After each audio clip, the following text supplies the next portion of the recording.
Welcome to Meta Egg. Welcome to Meta Egg. Holy crap, you're here again. You're back for more? Are you kidding me? Can you blame you? Can you? I knew you would be back. Let's get cracking, guys. This is my cousin, Double A Wrong. Say hi, Double A Wrong. No bullshit.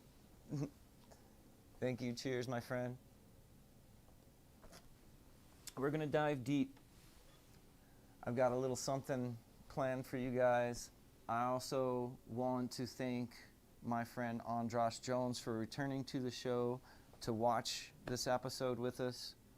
I can't express to you guys how perfect it is that he is going to be here again, and that him being an actor who I've kind of fooled around with in the same manner as that we're fooling around with WandaVision. And he has done that to film himself, so he understands these ideas. He understands how media can be manipulated to mean other things, and so he's the best person to ask advice from. But also, you know, he dabbles in the realm of synchronicity. He's run this game show called Radio8Ball for over, it's decades now, at least. He's had actors like Seth Green and John C. Reilly and other musicians who have contributed as well. That would just, it boggles the mind how many, there's like a database. You can go online and look at Radio8Ball, radio8ball.com, and get all the information you need.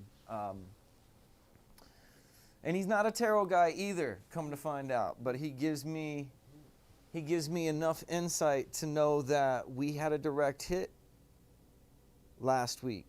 So we're going to try to do the same thing this week. But I'm not as sure going in this time as I was before. However, forget all about that. You're here to talk about WandaVision. That's what we're going to talk about. And I think the best thing to do is to go through stills of the episodes that we have and examine in just real honest way what's in front of our face. And we're going to play it out like we're in an escape room. And we're going to have to figure out how the hell we're going to get out. Ron, you masked bandit. We'll start on episode 1 because, why not? We'll start at the beginning. This makes the most sense. This is the opening sequence where she's driving down the road. So this just goes to the next one? Yeah, and the back one? So this is interesting because this is the first thing we see is them go into in the town that we're like familiar to now. Westview, right. But the first person we see, like other than Wanda and Vision, is the mailman. I believe ANDRAS Jones said that in the last episode he visited us with, he says that that's his bud. He knows that cat. So I found that interesting that the first life we see, I don't know if that means anything. I just thought it was funny. Okay, so we're skipping around a little bit. This is WandaVision intro. This is really have you watched it yet? Aaron? Do you agree with me on the whole, do you have anything to say as far as, the way that the aesthetics, their clothing and everything looks like playing cards? I mean, like the tarot cards? Like the back of, random cards. Maybe not this suit in particular, but the other people in the other characters had. Just, the whole aesthetics. The suits are super duper, specific as far as, and even during the S.H.I.E.L.D. episodes later, Okay, I don't really think this is my wife and her flying saucers. I don't know if that even means anything. This is the heart, the whole joke that they're in August. And if you look close, it talks about all a girl needs is a color TV. But there's also this word of appliance. Like, because Vision is an appliance, you know what I'm saying? Like, he's a toaster, like he's a robot. Yeah, and that was in his suit there. That's what he wears to work, and he's at work. Computational services. Like, so fucking vague and like no meaningless. Yeah.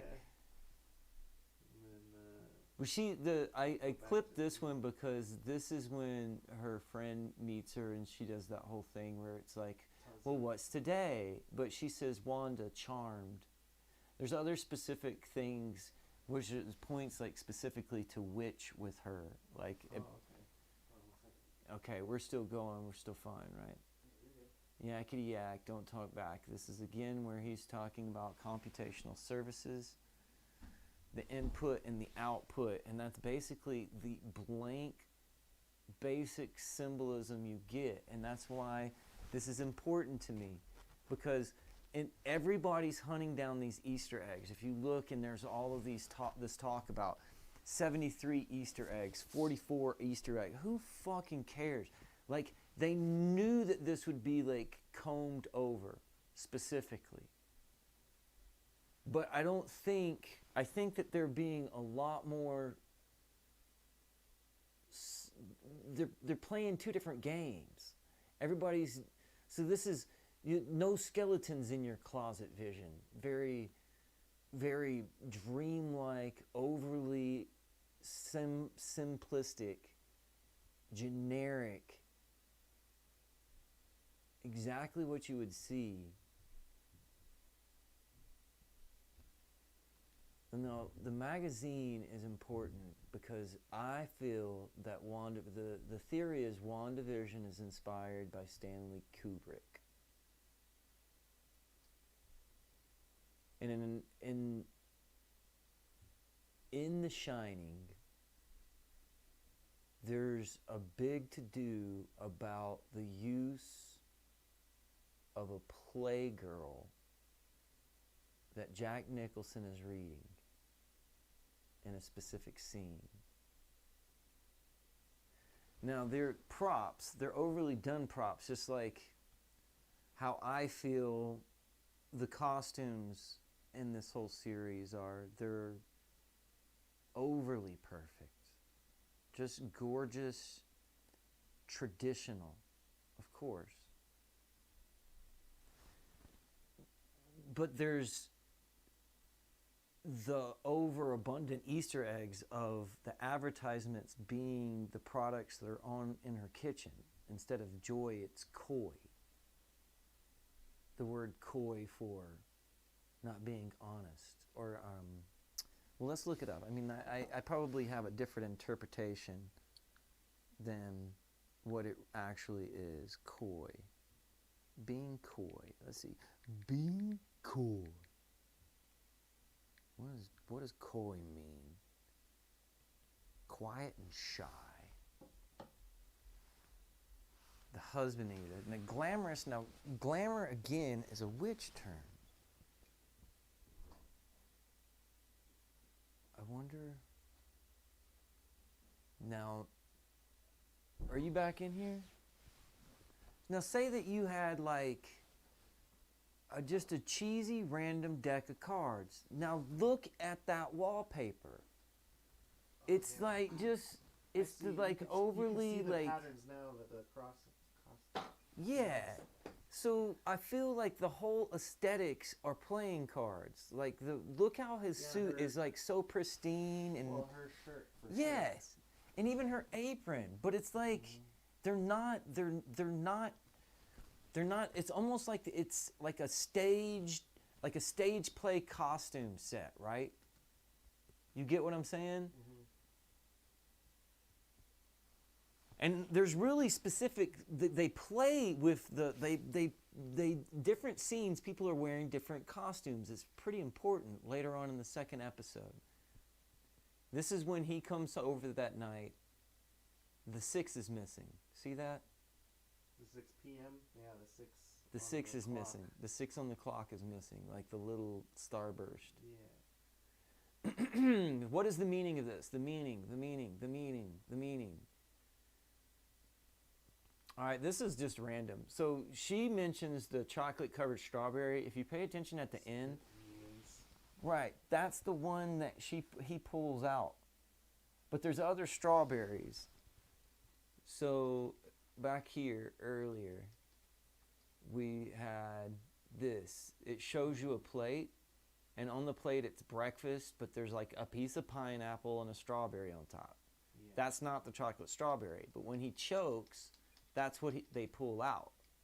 You get what I'm saying? Oh, you mean Miss Her Heart? Yeah. He chokes, he pulls it out. It's the chocolate strawberry. It's just random. I don't know why they did that, but there's only so many details in the show. You get what I mean? Well, and all of them are really specific. Well, when that part when he was choking, his wife, Mrs. Hart, was like repeating herself. She was saying something specific. Stop it. Stop it. Stop it. Yeah, and then... Stop it. It's creepy. Yeah, and then she was just like, Wanda was just like, Vision, help him. And then he was just like, whoop. You know? This is just a show. I think I counted, I think there's 5 times the word lobster said. That was like the major turning point. I mean, obviously the climax of the episode in multiple fashions, but that was also, you know, changing. That was when the story started evolving as well, you know, because, you know, he got a promotion at work, and like, yeah, all this stuff started happening, and then he, you know, it's just the story she's telling herself, but it follows like the same story writing pattern that the actual writers are doing, like as far as like how the fuck are we gonna do this? If Hart died, then there wouldn't really be that much of a job for Vision, you know? Pointless, yeah. What story would Vision have if he didn't have this job? Probability chicken is cooked, probability the chicken's not even born yet. It's not even like an egg, it's a whole bunch of eggs. And then she said, whoops, too much, and then she said, whoops, not too enough, little, or not enough. Yeah. Yeah. And then the lobster just like runs out the window. Why did it's like they wanted this is my point. This is my case, right? They wanted that lobster is a direct symbol that sets you. It's like it sets the ground rule. It's like you're in the first room, right? You're in WandaVision is like you're in a room. That was one of the courses and an that escape her friend room. told her to make. And so that was like this the main course that her friend told her to make. Lobster, yeah, her friend Agnes. We're charmed. We already got like one peg for witch on her. Yeah. One witch. Okay, so then she shows up again, and there's no lobster on the door. Yeah. Okay, so lobster. She says lobster. Lobster again. The lobster flew the coop. Yeah, that's what. Yeah. The chicken is no longer a chicken, and the lobster flew the coop. And then she brings the pineapple. Pineapple shows up multiple times. I don't know why yet. I got a weird theory, but like if it's true, then it holds to like what the real deep meaning of the tarot is. And I don't know if Disney would go that route. But if they did, then fucking kudos to them. But I think that right there is what the pineapple is representing. But we'll get to there later. Okay, so now this arrow goes, this is the House of M. So if you look up the Mansion de Paris, right? That means the House of Contempt. And it has an M on the neck. Okay, so if you look up House of M, the House of M.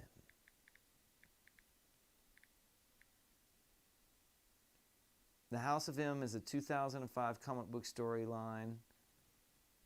it basically revolves around the Scarlet Witch suffering a mental breakdown and alters the fabric of reality to recreate her lost children.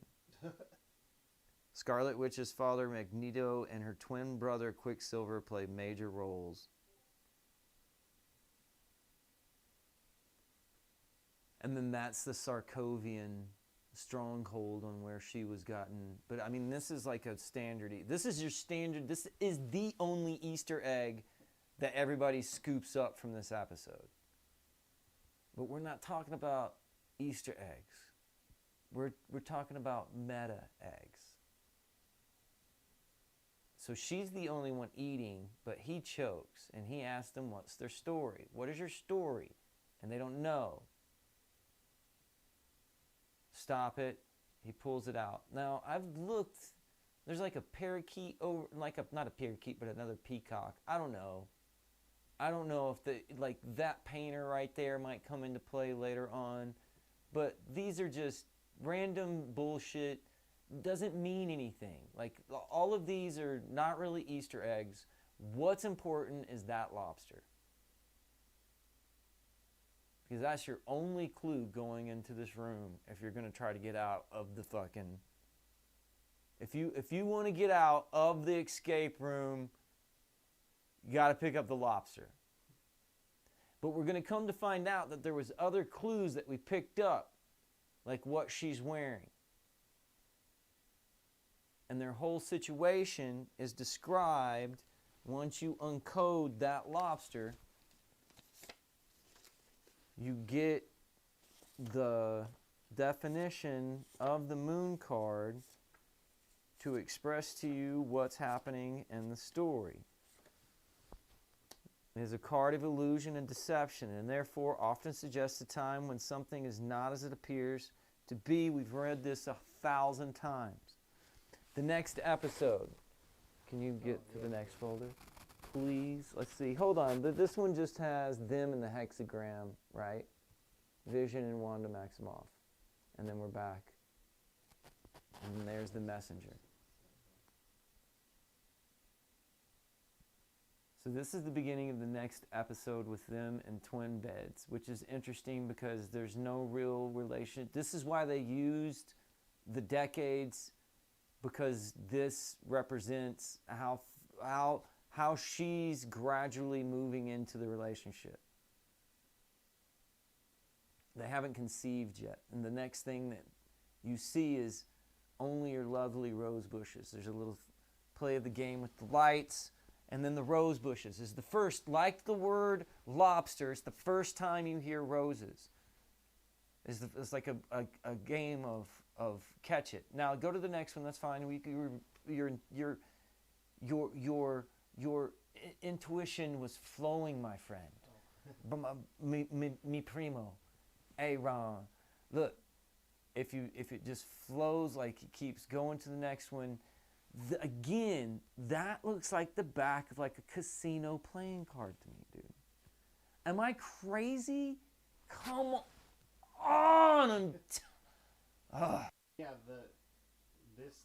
the pattern of the on the betting. Absolutely. Yeah. Or like just a tarot random like the print of a like the random like standardized fucking carpet of a casino. All right, go. I'm digging this. This is the intro, the Bewitched intro. This gives us the confirmation of our spread. 2 cards on both sides, one on the top, one on the bottom, the moon card in the middle. This is the confirmation when we get into the other room that our lobster, we open the lock. We're going to the next one now. Did you know about this? The intro. Well, there's that little mask in the floorboard. Oh. So you remember when his boss was like, "Do you have any skeletons in your closet?" No, I don't remember. I forgot that part too. the boss is like, "Do you have any skeletons in your closet?" Anyways, it's a standard Easter egg. That's the Grim Reaper's mask. You'll see him on the bottom here. He'll come up. Yeah. And his mask looks like it. That's our clue that the Grim Reaper is in here. There. See it? It's like perfect. Mm-hmm. That's one our clue. There's also a clue right there on the table. That's the wizard, which is you could read about the wizard online. But I think that the only thing that's important that The pillow on the maiden. well, the Empress well, see, there's like there's a picture on the back that has like a couple in the capes. Like they're like a superhero couple. You know? And then there's the statue that's on the table, and then that is like a character named the Wizard. I bet you I could look it up. I don't have it on there. Like, hey Google, could you find me the Wizard from Marvel? What up, peoples? What up? I should be asleep. Wake up, Mike Porter. No. Wizard. Marvel. No, you guys. We're going to see some crazy. This is what the Wizard looks like. Do we get this?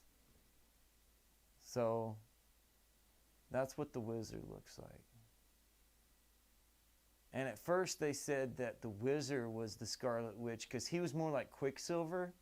But you can see how that looks like the homeboy. Don't shoot the messenger. See, there's multiple games going on. This is when you know. This is when you know. Forget any other details. Like, you can screw yourself up all day long looking for stupid details. That's when you know you unlock the second room. Now here's the thing. You see what he looks like there with his pants and stuff? And then she's in the roses. There's flowers everywhere, right? And then she's wearing this. Like, if you look on the High Priestess, I think I said this in the last one. But look at that. Like, it's playing cards. And then there's Sokovia in the background on the wall right there. You see the look at the wallpaper. It's fucking playing cards. I'm telling you guys. I'm fucking crazy. It's true, but I'm right about this. That's the Sokovia place where she got her powers on her wall again.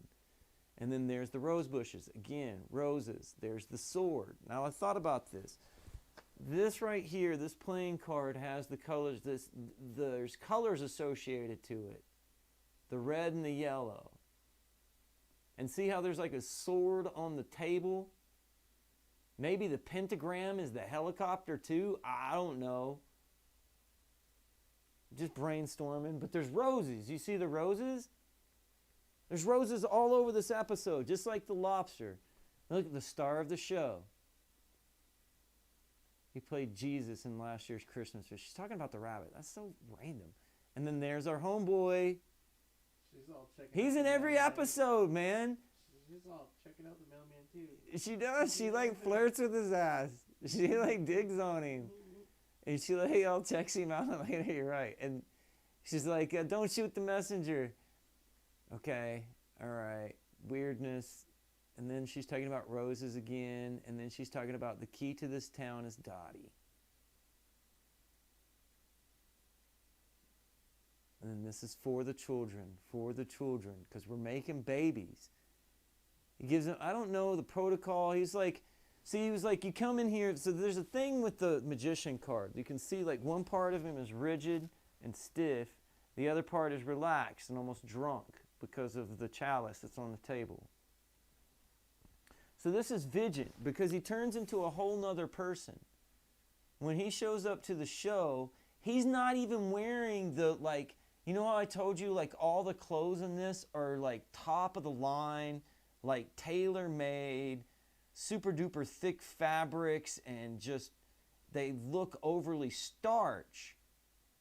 And when Vision is when he is the magician, illusion, at the very beginning, he's got this decked out suit, man. It's like pristine and perfect. He's wearing these khaki pants, or they're different colors, and he just looks perfect. Like he's rigid, he's on top of his performance. And then when he shows up, he's not even wearing the same costume. He's just a tux or something. But when he's at like a fucking rented tux. It's like a crappy thing. But when he's at the library, yeah, the watch meeting, he's wearing the same clothes he was wearing at the beginning, like the magician. He's just got like a sweater vest on top. But it's still the same pristine clothes. So he takes it off for the actual presentation. Like everybody's clothes in this whole series, it's like a big detail. They want you to pay attention. Yeah, it's all half tucked. They use the half tucked again in the third episode. They always have his collar like they paid attention to the fact that his collar was untucked from like. The point here, though, is like I said, he's a totally different person. And wearing a totally different costume. He's like a cheesy costume. Look, there's that one. There's this one. Not even close to the same. And that's what he's wearing in the library, which is exactly like this, just with a sweater vest on top. And then that right there, squeaky shine. In the first episode, when they're talking about the toaster, the guy asked the woman, "What do you think about that toaster?" And she goes, "It's shiny." Again, this is my evidence for this whole series being influenced by the idea that Kubrick staged props to give people a double meaning. Is this your card? Is this your card?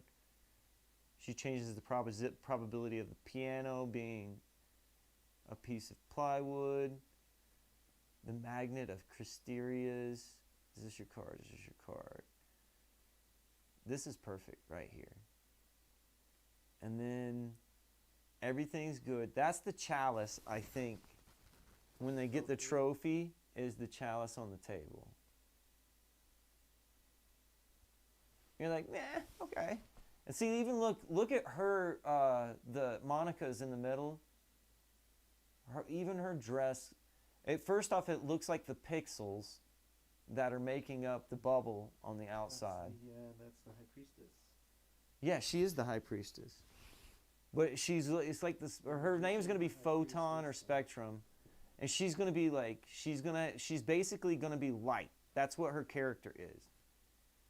But they've made her the pixels that are on the barrier on the outside. But again, it looks like the back of playing cards to me. A preface. This is whenever there's the Sarkovian thing again. And then she's in red. I bet you the majority of what she wore in this episode is red. For like her Scarlet. I think it was an homage to her original costume in Scarlet Witch. Third episode. And the third episode is coming up. Yep. There's roses. So we established that she had the pearl necklace in the first episode. Wait, it changed And then to color? Oh yeah, that's right. At the very, very last. That's right. Because it happens fast. I mean, each episode is only like 30 minutes or That's so. because the freaking. But it feels like so much more. There was like, this is when the freaking dude came out, and oh no, wait, never mind.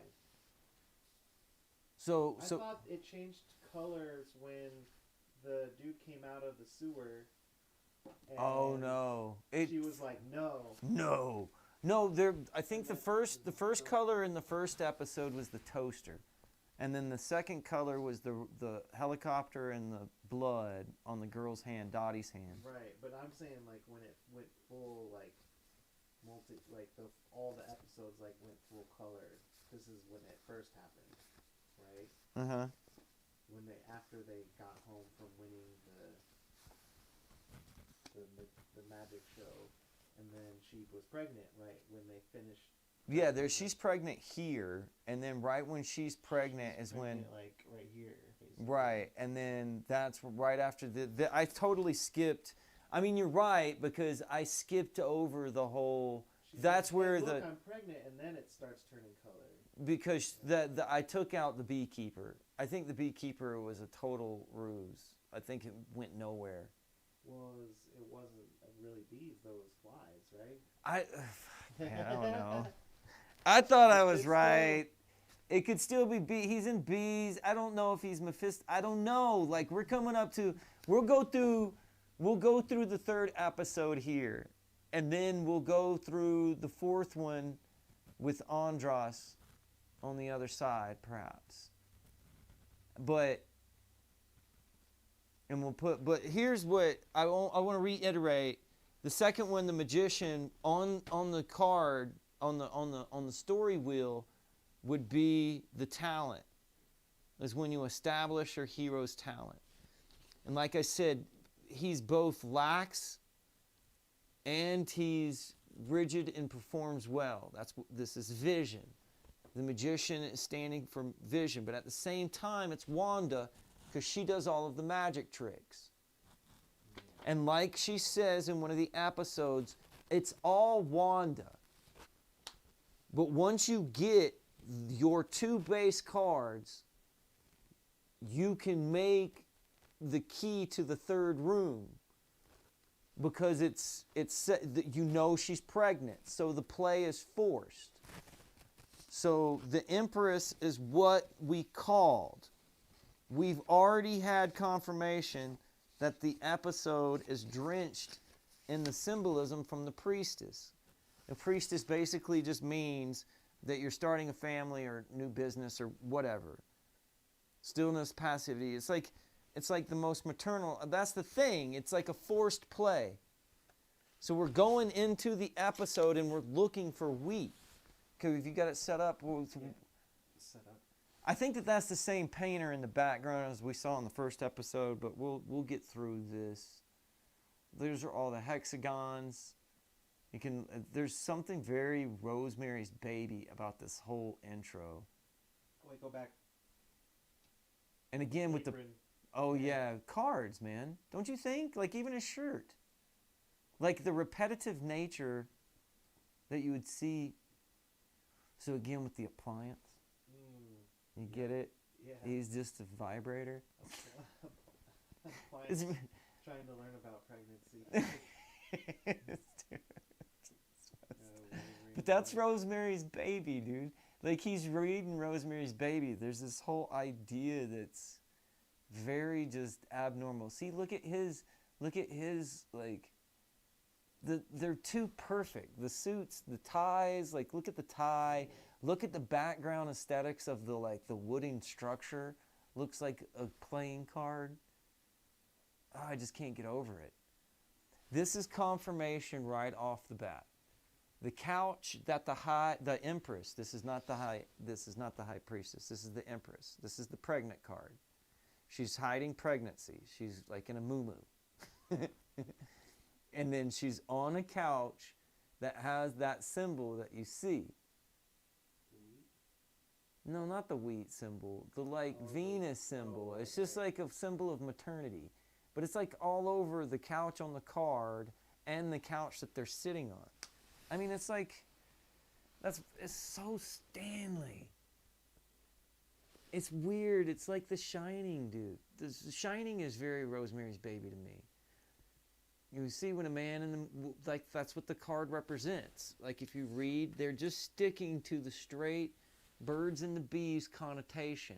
It's the birds and the bees and the flowers and the trees and the moon up above. No, but like the whole idea of like bearing fruit. She's a cornucopia. Look at the way these are like, if you dig deep into the tarot, I had one book because I interviewed this person named Benabel Wynn a long time ago. But this one I had to get from a friend. And these two conflict. But if you read them, you get a real understanding that they're giving respect to the tarot card, They're giving respect to the character that's in Marvel, but they're also giving respect to like just this whole range of taking what you're doing very serious that I have respect for. Look, even the doorknob has the Venus symbol that you see here. Maybe that's the green copper shield, bronze, I don't know, fuck. And then the trees, the aesthetic of the trees are almost exactly what you see in the card. That's intentional. Like that tree in the background, dude, it's the same thing. It's just like a painted on set. It's fucking creepy. Like even the brick looks like the back of cards, but... So what does he say? Oh, off to Bermuda, flying saucers. I don't know. I think that that's a blind too. More fruit. Merely players of Shakespeare. But that's another reference to them being in like a... Pineapple. Yeah. Them being in on a stage like it's a TV show. Pineapple. And behind her is the koi that we saw in the first episode advertisement. The what? The koi instead of toaster? joy. No, on the magazine. Oh, the cleaning stuff. The cleaning stuff. It's called koi instead of joy. You know. Next to the song. Yeah. Thing. Yeah. Oh. But it's the same pineapple. I wonder, like, if the pineapples. There's your wheat. That's when everything's going crazy, and this is like straight. Stanley, like even that. That's when they saw the look come out of the sewer. No, that was in the last episode. You were right. I took it out. Oh. I took it out, but you called it. When the color changed was when the guy came out of the sewer. Okay. I just took it out. I didn't put the stills in there. Because she was pregnant, and then He comes out, and then she rewinds it. Yeah. Yeah. And then when she rewound it, that's when it started going color. Right. There was something else. Oh, man. Maybe it's not in this one. It's in the other one. I could swear. Oh, man, I'll have to show it to you. Well, I'll go back to it before the end of the night. There's a fucking pomegranate. Oh, yeah, there's twins right here. Right. There's also like this phoenix, another peacock thing. But look at the wallpaper again. It's the back of playing cards.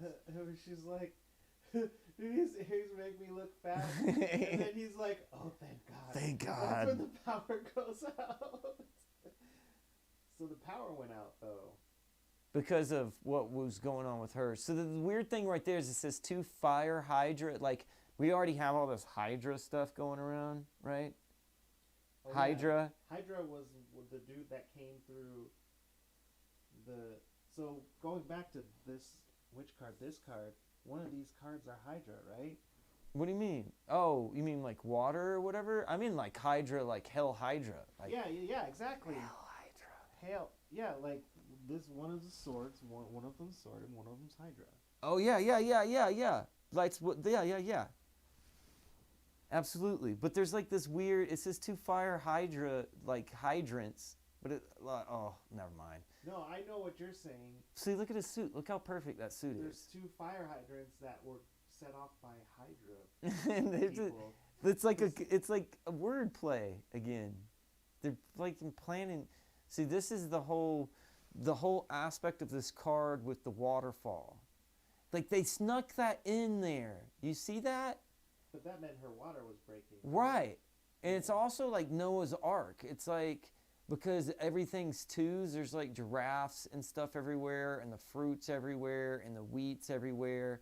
Like the meaning of the card is basically like the stork comes 2 by 2. There's 2 storks. There's the one painted. She changes the probability that it's a real stork. That's what she does. Well, she was trying to hide her pregnancy from her because that's why she's wearing a blue coat, and the blue coat turns to a raincoat, and then she hides behind the fruit again. Yeah. Oh, the fruit. Yep. She's hiding her pregnancy in a moo-moo that has fruit on it. Yeah. I mean, it's overly exaggerated. And then there's her fish pants with the Phoenix. Freaking stork. Yeah. It's like freaking. There's two storks because there's two storks. And then look at his shirt, like a playing card again. Come on, man. I'm telling you. Yeah. That's perfect. That is what this is. So this represents the pineal gland. Because the pineal gland is the gland that registers the body's intuition, so to speak.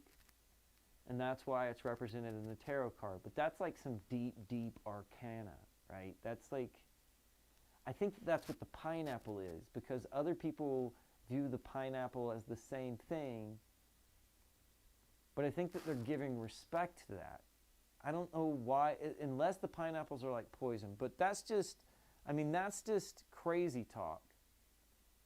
Because even if that's not true, you still have the whole aesthetics of the episode represented in the card. The strawberries are poison. Yeah. But this right here, if this, this is the pearls from the first episode. These are the roses / fruit, because they're both. And I can show you guys in the book, I got 2 different books that say 2 different things. One is roses, one is pomegranates. And I think that there was a pomegranate in the first issue. But we're not talking about that now. We're talking about the scepter and the stars. And last time I read this has to do with these 2 cards representing the same person in the Bible, in the book of Revelations. The woman who has Jesus, that the devil comes after. And then I also read to you guys, I'm going to start talking to you like a Southern Baptist preacher if you make me, where the devil came for her baby. Now, if they didn't do this, if this isn't true, then it's beautiful. It's pristine. It's pristine. And because of the process of elimination, I said that the high priestess would come next. And she did. When that lady walks into that room.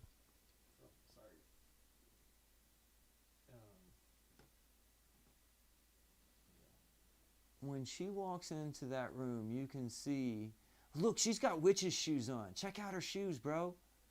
Dude, they're like friggin' Puritan, like friggin' pilgrim shoes. She's wearing like Salem Witch, but look at her dress, looks like playing cards. And his shirt looks like a playing card. And like even the baby's crib looks like if you bought your kid a dang deck of cards.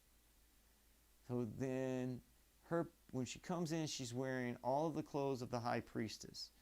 And then she's wearing the sword. This is brilliant also. Like the Empress card, the high priestess card's representation of what Monica Rambeau's costume is in both the episode and as a Marvel character is pristine. Down to the mark all around her neck being the same as Photon's, except a mirror image instead of white being black. And that's some deep shit, y'all. But they also represented the card perfectly. She's draped in blue.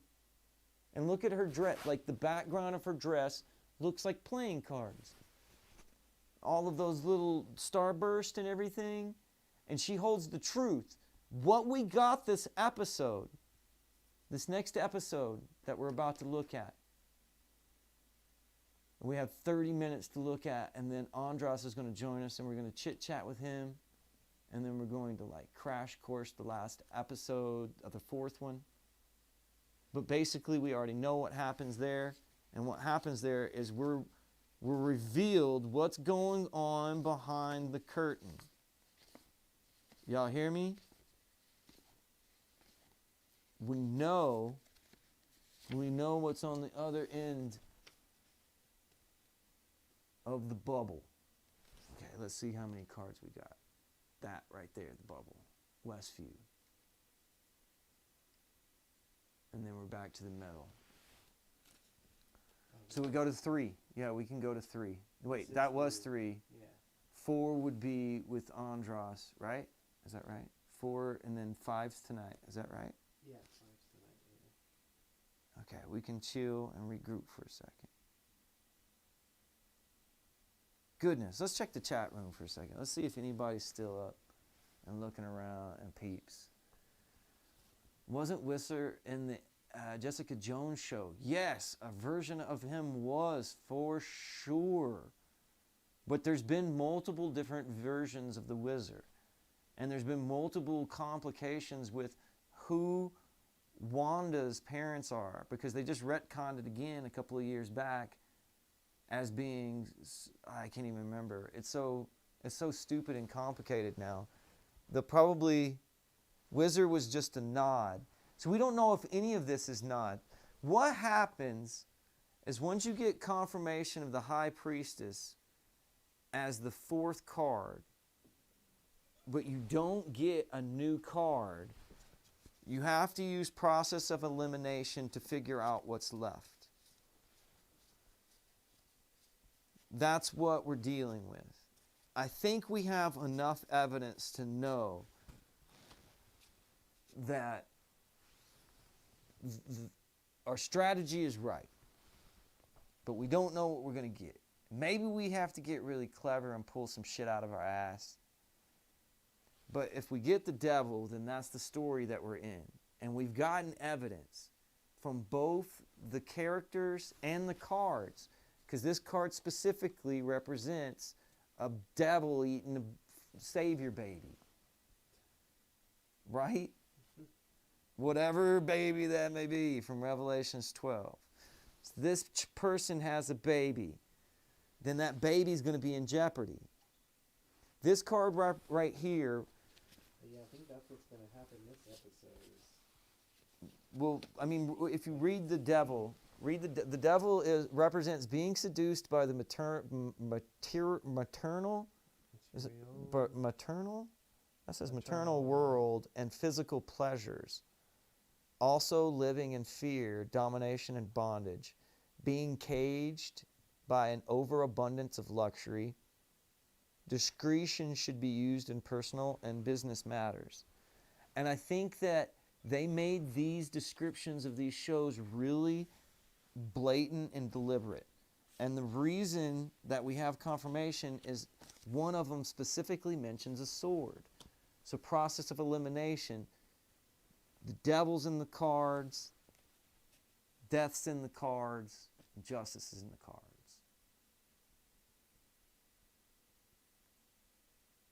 Yes, he was. I have vision. Are you decked up like, oh, you think nerdiness is your ally, but you merely adopted this. Jesus, what? This show has everywhere theories. I love it. I think that that's the whole thing. What's up, Johnny? How are you, my friend? Johnny Sosa. It's good to see you. I think that that's the point. There was somebody who was accusing Stanley Kubrick of intentionally overloading symbols in his work to make different people obsessed with it, so that different people had different theories. And if you've ever seen the movie Room 237, they have wildly differing opinions. Like some of them are conflicting. But I think that parts of this are... Can you bring me up the first episode? Yes. The stills from the first episode. We've got a few more minutes. We're going to bring in ANDRAS Jones. ANDRAS did a reading with me earlier today, and we talked about it in length. Now she'll be on his show called Radio8Ball. You can find that on his podcast. He also does another podcast called The World Is Wrong, and this is another reason why he's been brought on to this show tonight, because he is a cinephile. He watches plenty of movies that you've never heard of, that neither of us will ever see. And then that's why the world is wrong about those things. Because they're great movies. Look on her ring right there. Can you enlarge that? I wanted to get to a place where I could take a better look. I think her ring is a pomegranate. I think that that's our pomegranate right there.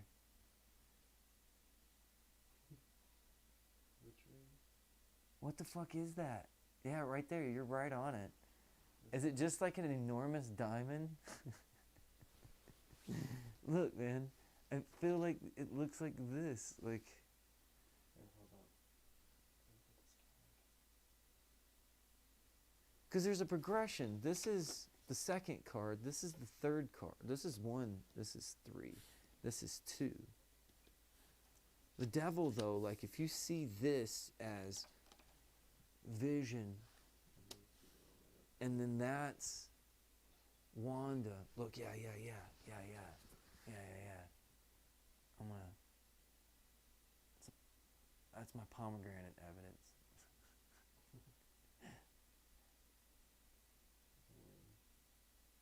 See, there's the koi. Yeah. There's the dish soap. And glamorous. Glamour is a witch term. Like, An issue. Right, because they're trying to figure out. What to do for an anniversary. Right. How to be sexy enough. All right, so I guess we need to just throw it out on the line here. What would it take to say that we're right on this issue? I think if we get any obvious confirmation, it has to be obvious, you can't stretch it, of any card, say like the Tower card. Okay, let's go over. It could be the Strength card. This has to do with Beauty and the Beast. You can see that she's got something over her head, just like the Magician. These cards are related. So maybe this has to do with Wanda and Vision and love, and then there's the World card, which could be something that has to do with Wanda and the bubble. I think the Chariot card is highly unlikely. There's this, Temperance, Judgment, maybe. Like, could we bring Vision back to life, guys? Or is he dead? I think he's dead. That's what I got the little halo. I think he's dead. This is the Star card, very powerful card. But I don't think that it's in the cards. The Wheel of Fortune could be in there, but it would have to be really obvious. So it's process of elimination. The Tower card could be something. The Wizard could be the Hanged Man, or Quicksilver could be the Hanged Man. He even looks like Quicksilver. He looks like he's running upside down. But the thing is the first 3 episodes forced the play of the Empress and hinted at the Priestess. When it gave you the confirmation, you knew you were playing the game, but it did not give you the next card. So we're flying into the Sixes Are Blind. I feel like a card. Find the Queen! Find the Queen! So where are you at? I mean, we still have 1 whole episode to go. We'll wait. We'll wait a little bit here. But Still got about 45 minutes. and we got 45 minutes until the actual show. Yep. But we've got only a short time, 15 minutes. We need to go ahead and start a meeting up with our good friend ANDRAS Jones, perhaps. And within the next 5 minutes, we could send him an invitation. And then we can talk about a certain group of things here. And then we can go through the next. See, I'll tell you the story. I like to look at actors and see the commonality in all of their films, and I do this for research. I'll go through one actor and look at their whole film. So I did it for ANDRAS Jones because he had a book.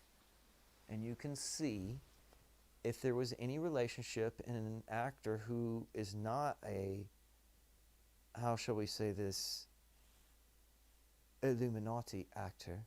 Like someone who doesn't get to pick their roles, an individual who is at the whims of the business that is Hollywood. There's a whole group of these people that we don't pay homage to, like the mailman, the first person that they see. These people have conferences and they have a fan base where what they do is important to them, just like comics or anything else. And Andras taught me that. Like, he still has, there's hints of who he is. Yeah, we're inviting him to the meeting, right? Yes. And then he'll go on, and within the next, when he's good and ready. But that's the right email. The radio8ball@gmail.com. We can make sure we can take our time and do this right. I'm glad that this is going to happen, though. Let's see. The Radio8Ball Show @gmail. Okay. Good thing I undid it. Hold on. Sorry. So I'm going to take this time and read about some of the things that we can expect. Violet, blue, indigo, Capricorn, Saturn. Okay. The goat. The she-goat. In the next episode, these are the things that we can identify the devil with. Suffering is the great educator. God has nothing to do with it. The devil, renewing intelligence. Limitations, Saturn. I'm looking for the symbols. Bat wings. Black backgrounds, darkness and ignorance. Yeah, now this is the good stuff. The horns are the symbol of Capricorn. The head has donkey ears. We saw the donkey in the earlier. Some of these cards bleed. The human part of the body is gross and thick-set because sin is always the absence of grace and beauty. See, that's like, aren't you glad we're doing this? The raised hand, the desire, sensation. There's nothing else. There's an animal. Drives forward. Eagle's claws. It was a bird. It's not starting reading anymore. I can't get it to go. Well, that's fine.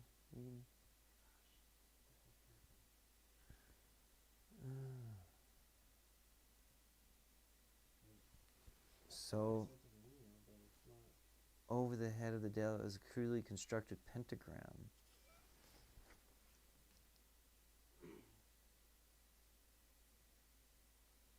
A torch.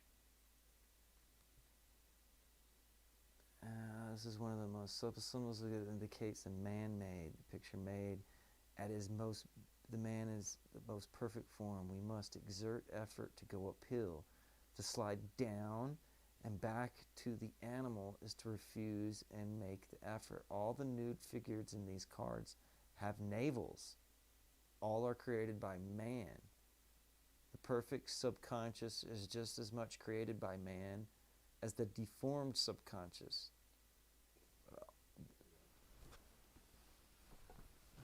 So it begins unfoldment of our powers by continuing effort at self-control. Okay, so the bat wings and the horns are big ones. Let's look at this card for a second. Well, that's basic though. Like, we're gonna have to get fucking for me to be like, boom, we got it. Ugh, I'm gonna get egg on my face. We're gonna crack open some heads, peoples. Oh, Baphomet. Well, of course. See his hands up and one hand's down. Can you guys see that? Yeah, they can see that. You see how those are related? No, that's perfect. Just leave it right there. That's perfect.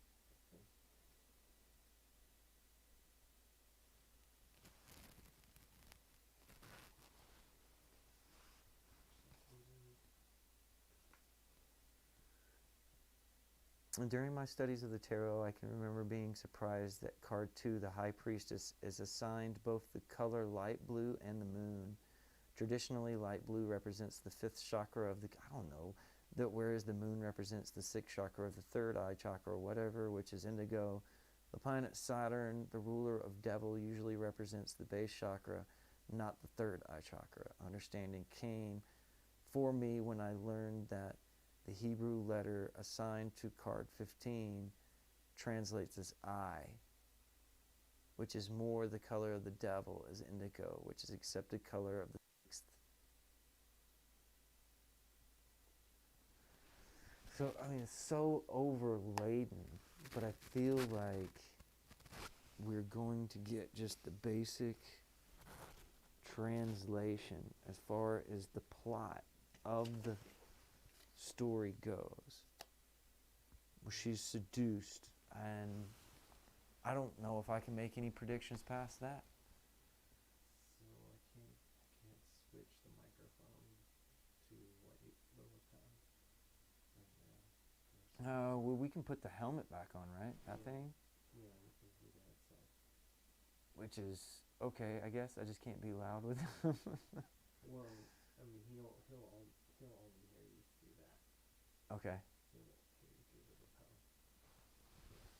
Well, he'll hear me through this, but the... Okay, let's see. Put this on? You don't have to right now, but it's the wrong one, actually. Okay. All right. Well, we still have a few minutes, I guess.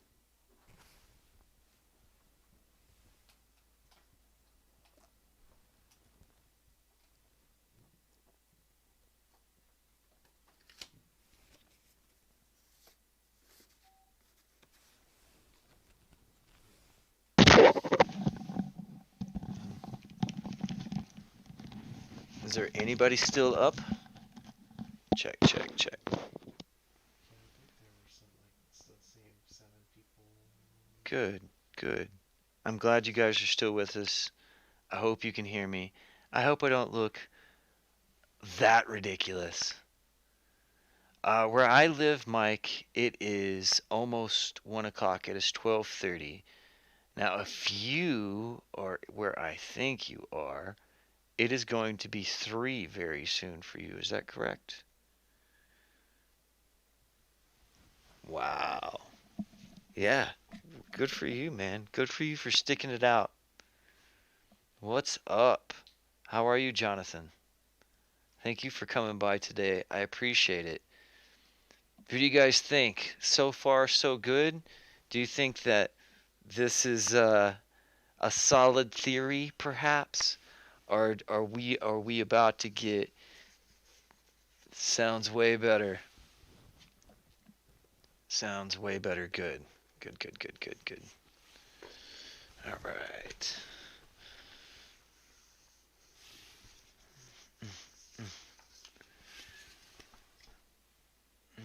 Yeah, just send him that, and then when he joins us is when he joins us. And then get the episode 4 ready, too, up there. I'm so hyped. I'm settled in. I hope this is not too long of an episode this evening. I hope we have quite a bit to talk about later on. What's up? Put the volume up on the mic. Turn it up? Yeah. Okay.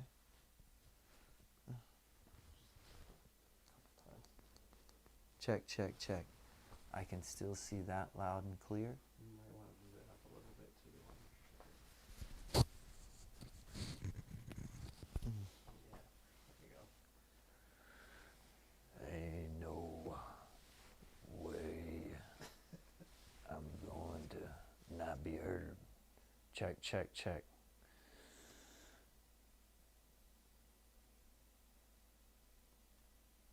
Okay, so now I have to... We can't have the difficulty that we had last time, where I think you can take this off, the scanner off, and put Andras when he comes up right there. You want to put him over the scanner? Yeah. Or, I mean, I guess you could just leave the scanner there and then put him over the top. Let's see. I'm going to look up, while we're waiting, I'm going to look up ANDRAS JONES. I'm going to go through some of his filmography and what I remember about them, because I think it relates. One in specific that I was thinking about earlier is... No, we need IMDb. That's the only one who tells you the accurate knowledge. Oh, what am I still doing awake? I'm with Mike Porter on this one. My favorite Porter. Everyone's favorite Porter. Mike motherfucking Porter. Hurricane Festivals The Demolitionist, which I have still to see. Night Train. Dream. Good Morning, Miss Bliss.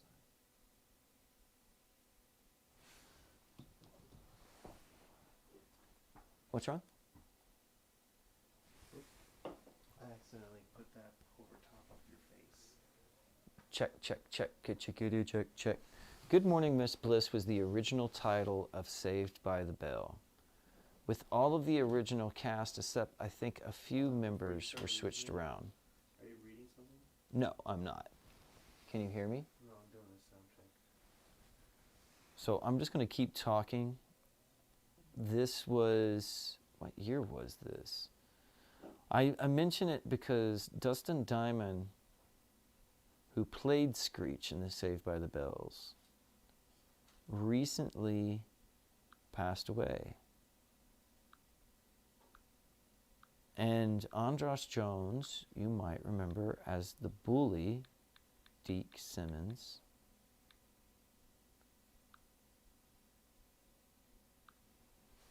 who picked on Screech here. There's a perfect picture of it right there.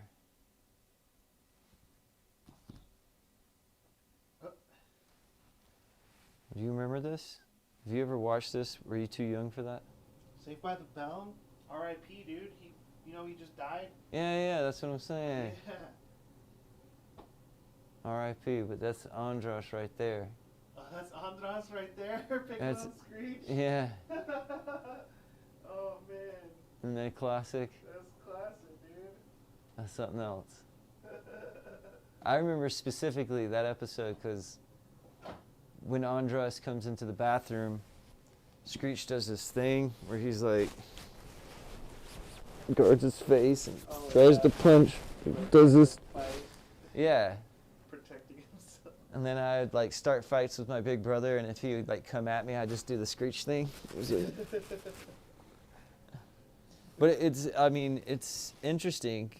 At the very beginning of the episode, they mention Nightmare on Elm Street because Andras played in it too. So it was like an Easter egg, right? This is Andras from Nightmare on Elm Street. I need a link. Did you send him a link or no? I think so. Should have.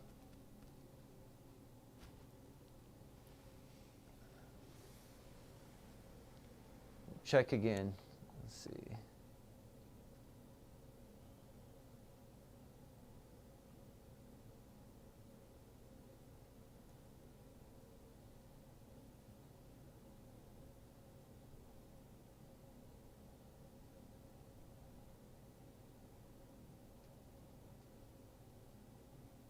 Just, yeah, it's right there. Hit that. No, that's not it. No. This is it. So, This one. there's something else that was really weird that I don't mind talking about and exploring about right now. I think that's telling me that my voice is... We've sent you another link, oh, Mr. Jones. I hope that you've gotten it. If not, my phone will alert me if you send a text. However, the weird thing is during the Good Morning Miss Bliss, which was 1989, they're not at Bayside. They're actually at, I think, JFK Middle School. Mr. Jones, can you hear me? I'm here. I am here. Can you hear me just fine? Yes, I just came from a different podcast. I'm back into this one. Oh boy, it's a lot of energy. I have to ask you to let me see your shirt for a second. What you wearing on that shirt? Oh, the World is Wrong podcast. I just realized something though. The balances. The balances. Yeah. You know what? Have you noticed this? Did you notice this was totally accidental, but my name starts with last name is J and his is C. And the artist accidentally. Oh, that's not intentional? That's so Dr. Seuss perfect looking. Yeah. Oh, wow. So I like The World is Wrong, man. I've got to admit. I mean, I'm a moviephile. There's, I was born in 1978, so there's so much that I wasn't privy to as far as like even availability. But I've learned so much. Just that the World is Wrong is the podcast you do with your co-host Brian Conley. Yes. And you just had an episode drop about Johnny Cool, which was in 1963. He's not on. I'm getting a little. He's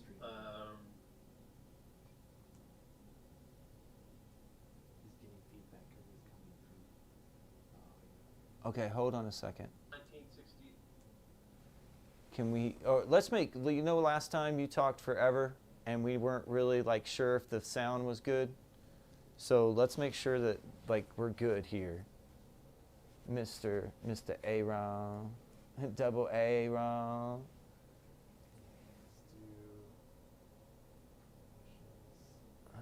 Okay.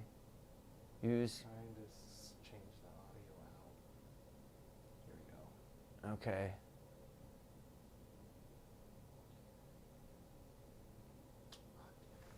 Oh man. Can't change this. We're gonna have to think of something, my friend. Shall we turn off something else, like the mic here? Turn it down at least. Yeah, I'll just turn this down a little bit.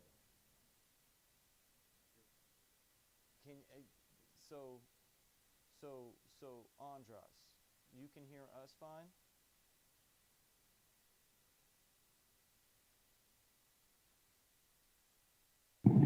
Okay, well I can hear you in my headphones just fine now. So let's try this again, shall we?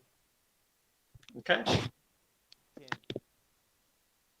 I think that we hear you, and I hear him, but do they hear him? I want to make sure that the audience that we're talking to while we're settling in here can understand what we're talking about, so we don't lose all the good honey that we're about to spill. Well, do you need me to test this? Can I run to the restroom for a really quick second? Yes, please, go ahead.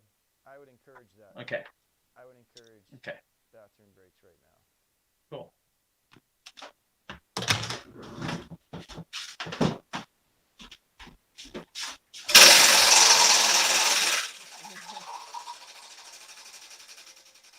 That is the Radio8Ball wheel. Once you spin that, then the live band would play the song that would correlate to. And so here's the thing. There were movies where Andras played a magician, like a stage magician, kind of like how Vision does, but really campy and like overly exaggerated.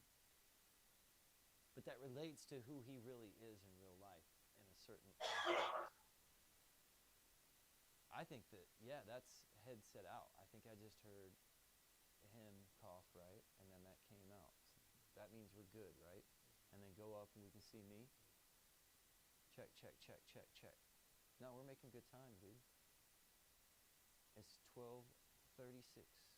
Everybody settling in. And this is important because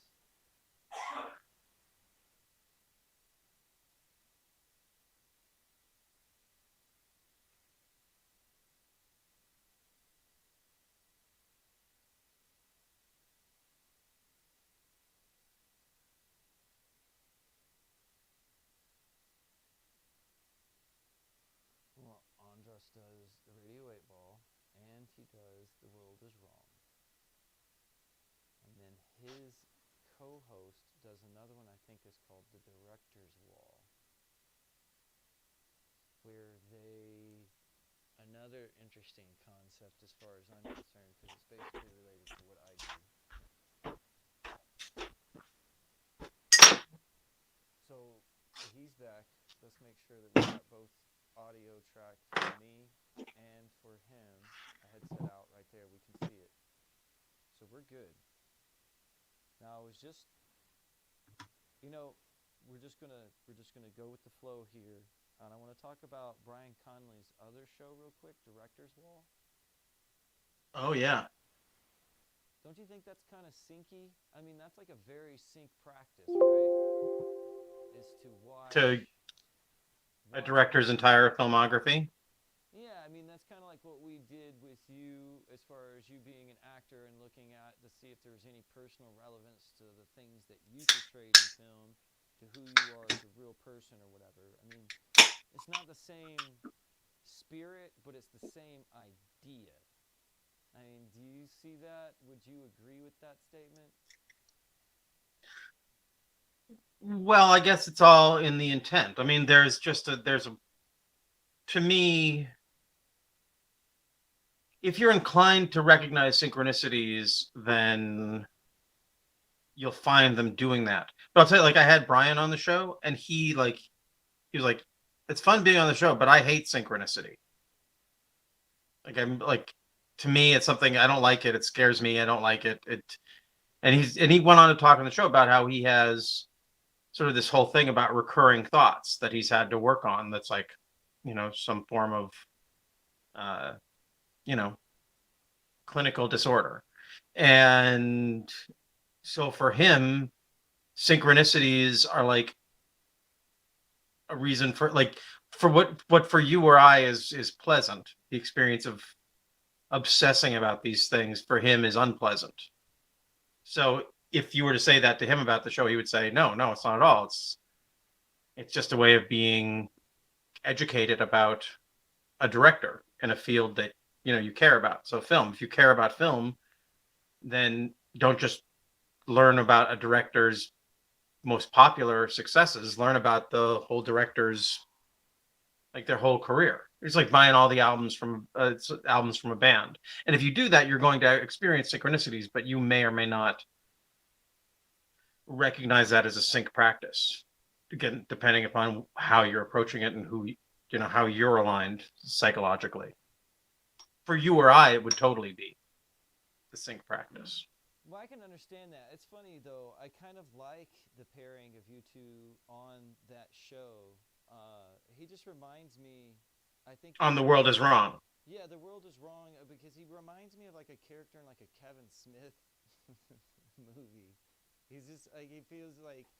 I think that I've had probably the most nerdy conversations about movies with you ever. And to see that you had found the problem I have was, like, say that if I wanted to watch Johnny Cool or if I wanted to watch Hot Rock, the one that I liked that you guys did an episode of also, nobody's gonna watch that with me, or nobody's gonna go through like what you were saying, like the total discography of an artist. Nobody's gonna listen to the entire production of like Duran Duran, but we have.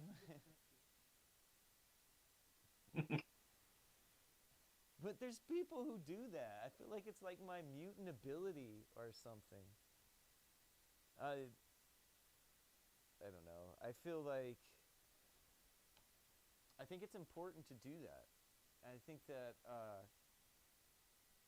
well, I mean, the interesting thing that you guys, he might not be comfortable with synchronicity, but I noticed that on the Johnny Cool episode that idea was played around with.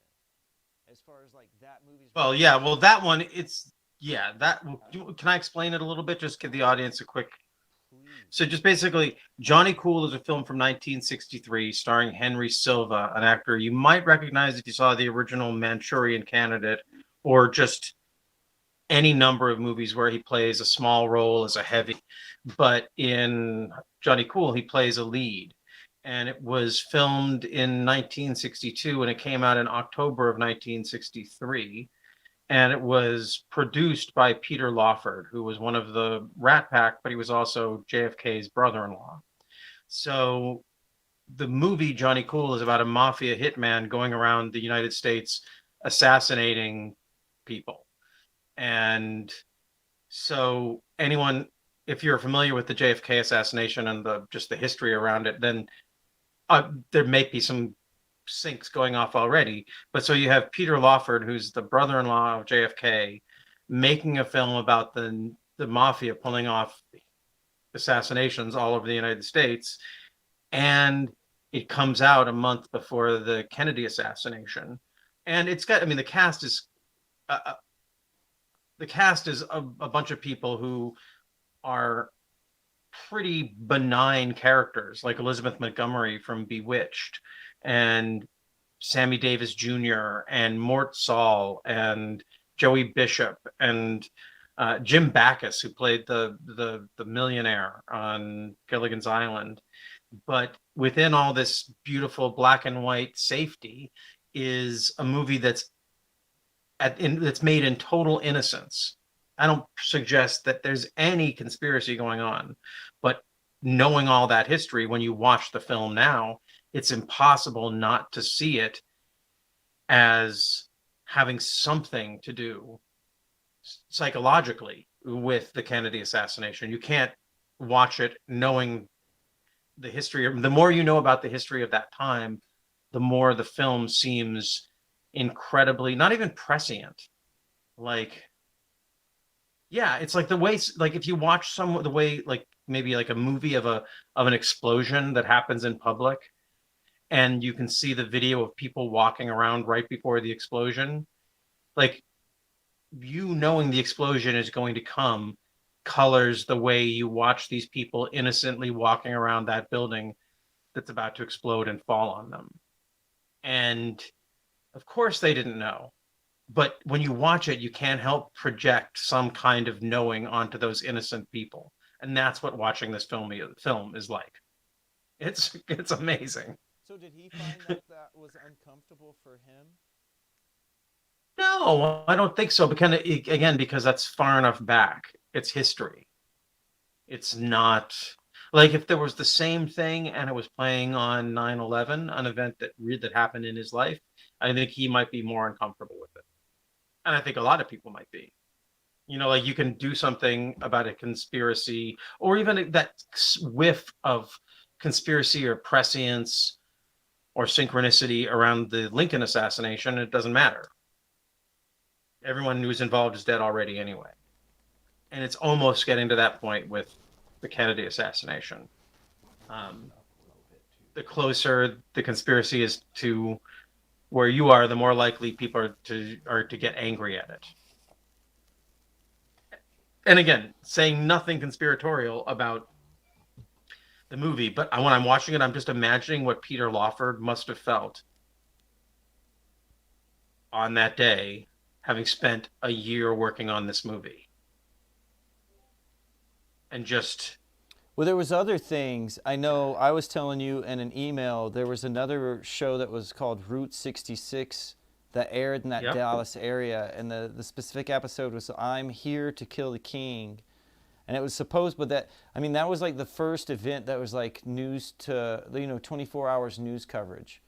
It was like a big change as far as like how media and information was going around the world. So that, of course, pushed back the airing of the episode, and then people remarked later on how it mirrored the whole Russian brainwashed soldier murdering a dignitary. But wait a there's second. also- That's the Manchurian Candidate, right. which Henry Silva was in, who was in Johnny. But Cool. wasn't that around that same time period too? Wasn't like the Manchurian, like that was the like Manchurian Candidate was a little bit earlier. like Was before the Kennedy 1961 or assassination. 62? Yeah. So, I mean, like it was floating in the ether. There's a whole, like, the weird thing though is like your own. We were talking about Dustin Diamond and how you were in Good Morning Miss Bliss and that it's JFK Middle School. I'm going to put that in your side. You already know this because you told me this. But then there's also in that episode you play Deke Simmons. What is that? How you Deke Simmons. So it's Jeez. D-E-K-E. Isn't it enough that the guy can't read? You got to mispronounce his name. So rude. So his name is. Just because he can't read doesn't mean he can't hear. You know. My apologies. I can't. I don't even know if this is the right spelling. This is the name. Oh wait, it's not. It's not. Deke Simmons. Yeah. Deke Simmons. Yeah, he's the illegitimate son of J.K. Simmons, the great character actor. There's another part in what has to do with JFK. It's in Stephen King's book 11/22/63. 22/63. Well, yeah, everything in that book is about JFK. Right, but the principal of the high school is named Deke Simmons. Yes, it is. You're right. Yeah. Yes. Yeah, there he is. That was right when I saw that blew my mind. That blew my mind. That's weird, man. Because you're in another. That's my life. Yeah. You're in another movie that's the Attic Expeditions, where like when you wake up and you look like you've been out. It's 2001 because we were talking about 9/11. It's 2001 is when the movie came out, right? I think somewhere around that time period. But that's what But it says the expiration date is 11/22, like 2001. So there's this weird 2000. 2000. 11/22/2000. It's not a conspiracy. Because my character says. Like right. you have that pull. Like for some reason, you as an actor have that same, like whatever. There's like a JFK aura around you. It's weird. I wouldn't say it's a JFK aura. I think it's an odd thing. I don't know what it is. But throughout my life, the films that have had the greatest effect on me feature assassinations. You know, so maybe it's that I'm a Caesar guy. Like I'm not. There's something about like films like The Parallax View or pretty much every Warren Beatty film. We did on the World Is Wrong podcast. We did an episode about Rules Don't Apply, and I got to talk about how I like one of my favorite filmmakers is Warren Beatty, and he's someone who doesn't really get the credit he deserves, I think, as a filmmaker. But almost all of his best films end with some form of an assassination. And I just feel like the effects, like, I don't know if it can have the same effect, but the effect of those assassinations that happened in the 20th century reverberate through culture and reverberate through, just through our DNA. I guess it's weird. I was just thinking as I was saying this, there really haven't been many big political assassinations that I can think of. There was an attempt on Reagan in like the beginning of the 80s. That was 1980, but they got away, but there was a successful assassination against John Lennon, against, I would say, like, there are people who disagree, but I'm coming to more and more to believe that Abby Hoffman was killed The thing that convinces me is how many people are just 100% sure that he wasn't. And maybe in a way, like 9/11 was like the last, like the ultimate last assassination and the end of that line of thinking, like being like, I don't know. It's a confusing paradigm. But really, we're here to talk about WandaVision, man. How do we once again get to talking about the sort of hot button obvious conspiracies? Because to me, and I think you and I agree, those are way less interesting. The conspiracies where there was a conspiracy. I think there's a that's conspiracy. a detective story. And let's review the evidence. I think. Okay, WandaVision. We're going to look at the stills from this last episode. The still images that this is the very beginning. Okay, so this is the act. I don't even know. I feel bad. I know the character's name. I do not know the actress's name, but I think that she is a fantastic looking individual. She looks amazing in my opinion. Monica Rambeau, but I do not know her from what actress. She wakes up in... You're not going to say what it is? I'm looking it up. Her name is Teyona Paris. Is that right? Teyona Paris. Oh, man. Yeah, that's her. Tiana. Let's see some of the things that she's been in, or that maybe perhaps you recognize. Dear White People. Mm-hmm. Captain Marvel 2. Candyman. Great series. Haven't seen the new Candyman. Charm City. Empire. She plays Chirac. Pamela Rose on Empire. Placeholders, 90 days.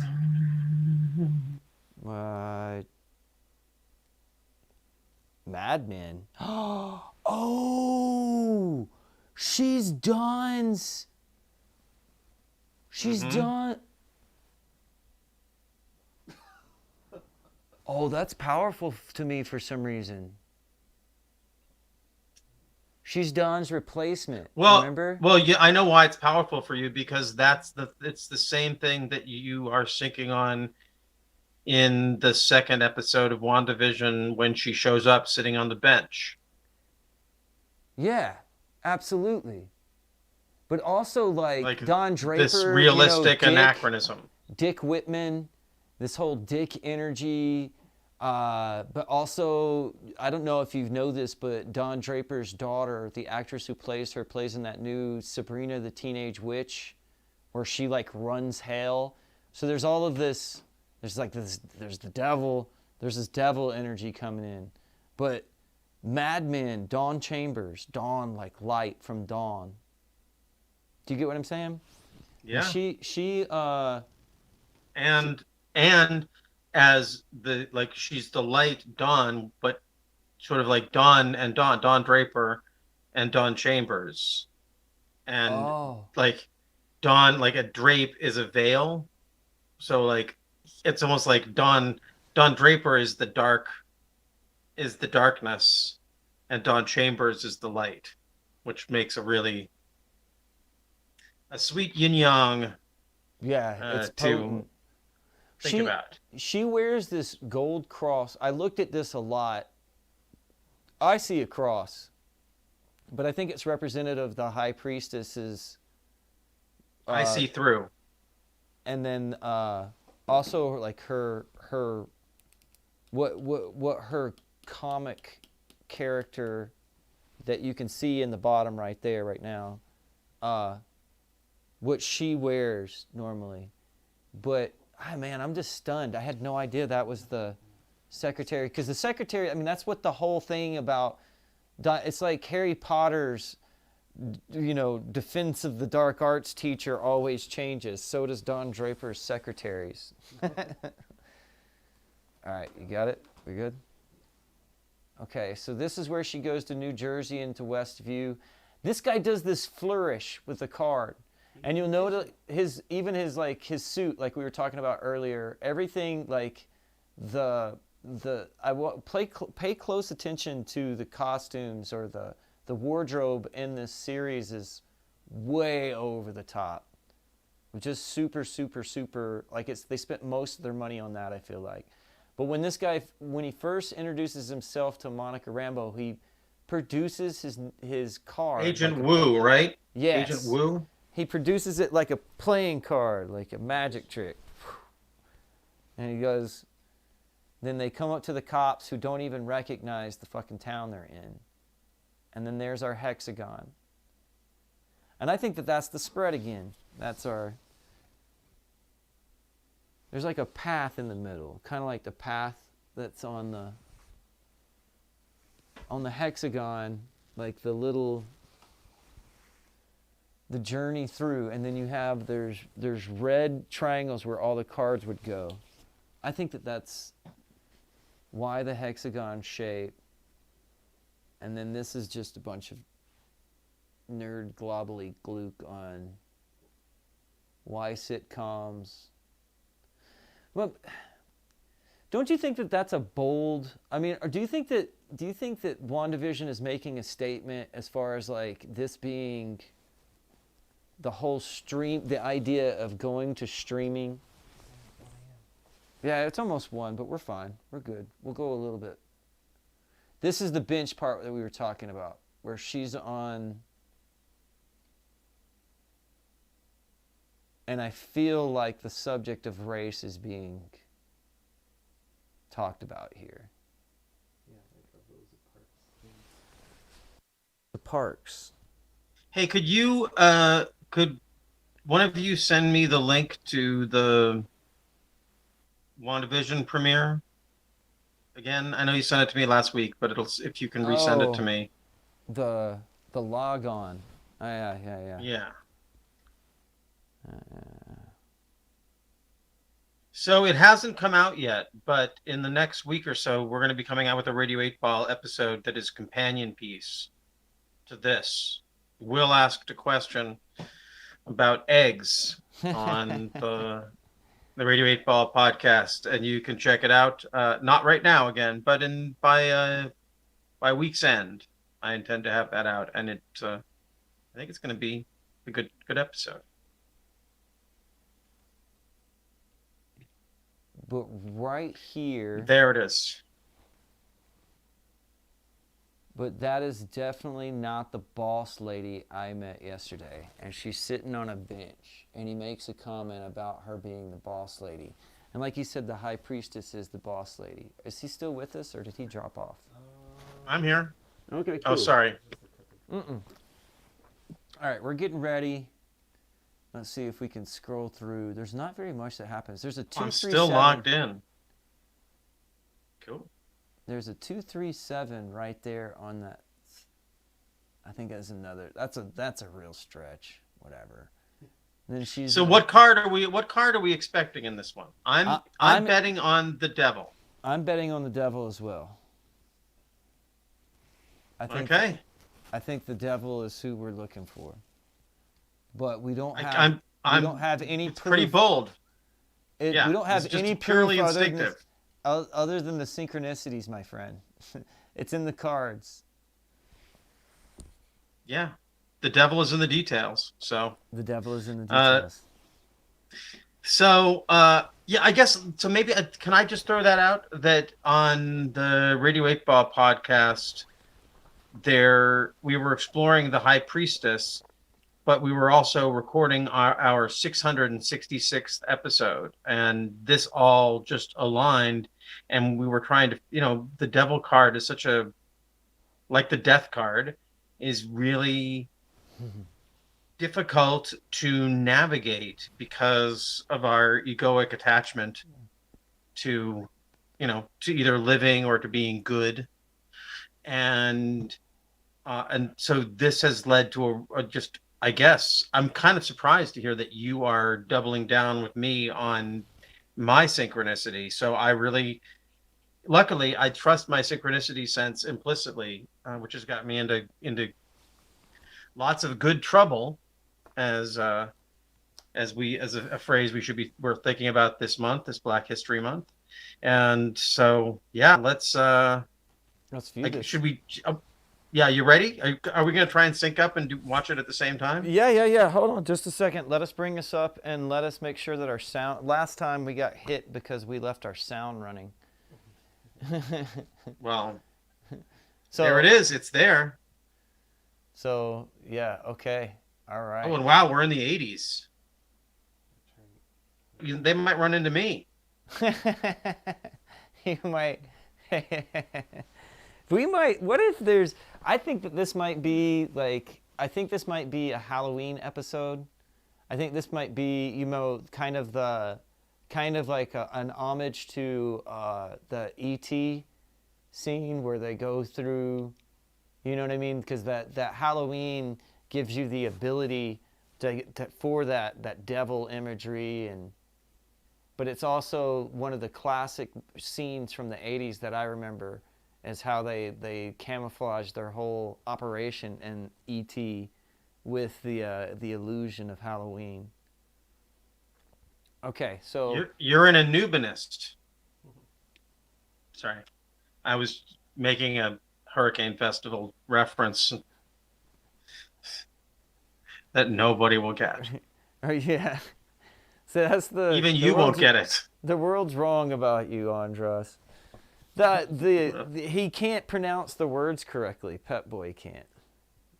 Yeah, the character played by Derek Mears in the film Hurricane Festival. Derek Mears went on to become Jason, one of the many Jasons. Predator. Yeah. He's Predator too. Yeah. He's just as big as a Predator as he is a Jason now. It's really he's really done well. And he's also hilarious. I follow his Twitter. He makes me giggle. He's a funny guy. Yeah. Derek Mears. And what's crazy is Brian Connolly actually directed a film, or wrote a film for Comedy Central, I think, that had him and Emo Phillips in it, without knowing about my connection with Derek. Oh, wow. Okay, Yeah, so I think it's 42 minutes, man. Yeah, yeah, we better get on to this thing. Did you see that? Okay, let's... 42. Internet connection speeds. Please check to see a connection. Here, just dismiss that, man. What the fuck? Shit, what the fuck, man? You can't keep me away from this. So, yeah, I think maybe should we just... I'll just mute myself once this starts. Don't do Disney. Yeah, I think we're just going to mute ourselves, or maybe just have a limited audio. Yeah, go to this last one. Just, you know. Okay, so on the count of 3, do you want to press... on the count of 3, we'll just press play together, and then you can mute yourself, and then we'll just go from there. Okay? Okay, hold on. Don't do it yet. Let me just... Isn't it?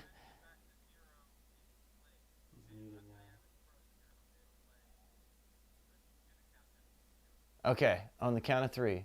1, 2, 3.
I can hear you.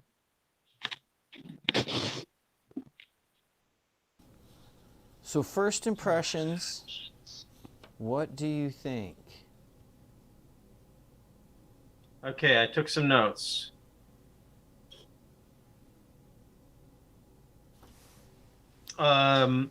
Okay.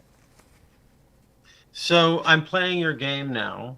So I was looking for both proof of our of the hypothesis, and also I don't know, disproof of the hypothesis. So I was looking for the devil card, and I was looking for proof that it wasn't the devil card. So, hold on. I have to stop the Disney music playing. I'm still listening to the end of the. Okay. Can I? Does it count against us if I sing along? Covers.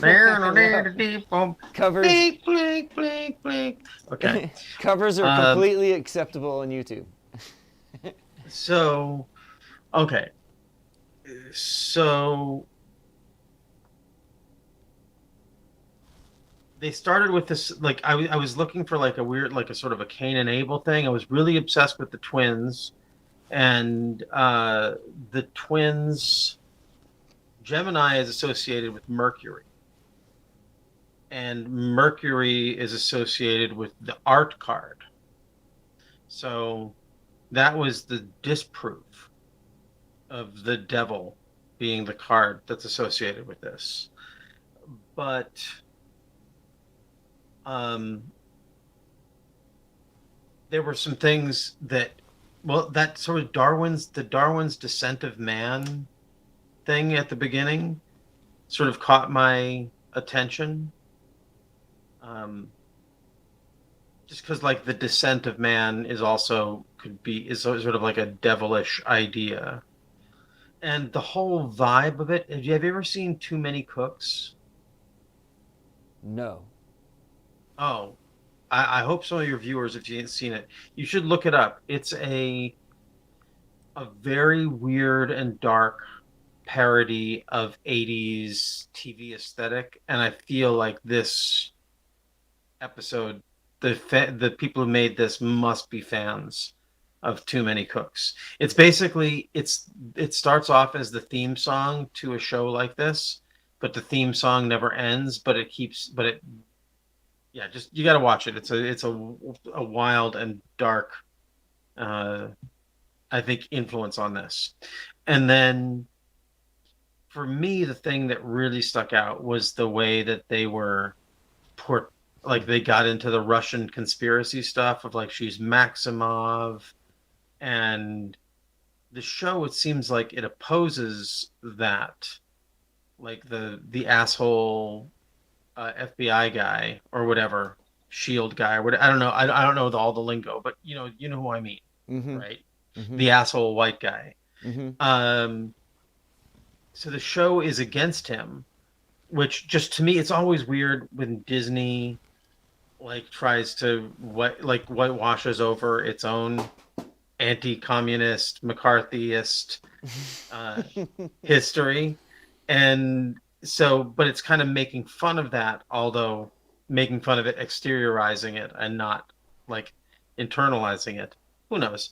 But, we were talking about Henry Silva and Johnny Cool, and it was making me think of the Manchurian Candidate, and even modern, like, how right now, like, the last episode we did of this was at the same time as this GameStop thing, and even GameStop, there was an episode of, I guess, Jimmy Kimmel was out there saying that maybe GameStop was that the people who were working against the hedge funds might be Russian agents, which is just, I don't know, like, to me, I have a real hot button thing for McCarthyite kind of lingo. And that, to me, is what the devil card is about, like, projecting the shadow onto a convenient target.